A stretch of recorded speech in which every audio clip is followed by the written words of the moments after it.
Hello hi అండి అందరికీ. Evening snacks కోసం నేను వడలు చేస్తున్నాను. అందుకు ముందుగా పప్పు నానబెట్టేసుకునేసి ఒక టూ త్రీ అవర్స్ నానితే సరిపోతుంది. అది మిక్సీ పట్టేసుకున్నాను. అందులో కొంచెం జీలకర్ర, ఆనియన్స్ సన్నగా కట్ చేసి, కొంచెం కరివేపాకు, అలాగే పచ్చిమిర్చి అన్నీ వేసి మిక్స్ చేసుకుంటున్నాను. కొంచెం బాగా కలుపుకోవాలండి, అప్పుడే మనకి క్రిస్పీగా వస్తాయి వడలు. సో మనకు ఉంటాయి కదా ఆయిల్ ప్యాకెలు, దాని మీద చేయి తడుపుకుంటూ వడలు ఇలా ఆయిల్ వేడి చేసుకొని బాగా కాగాలండి. బాగా కాగిన ఆయిల్ కొంచెం సిమ్లో పెట్టేసుకొని మనం అన్ని వడలు వేసేసుకుంటాం చూడండి ఈ విధంగా. అప్పుడే ఈవెన్గా వడలన్నీ లోపల వరకు కాలుతాయండి, లేదంటే పైన వరకు ఎర్రగా వచ్చేసి లోపలంతా పచ్చిగా ఉండిపోతాయి.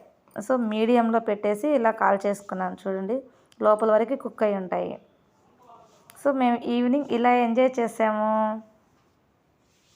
సో పల్లీ చట్నీతో.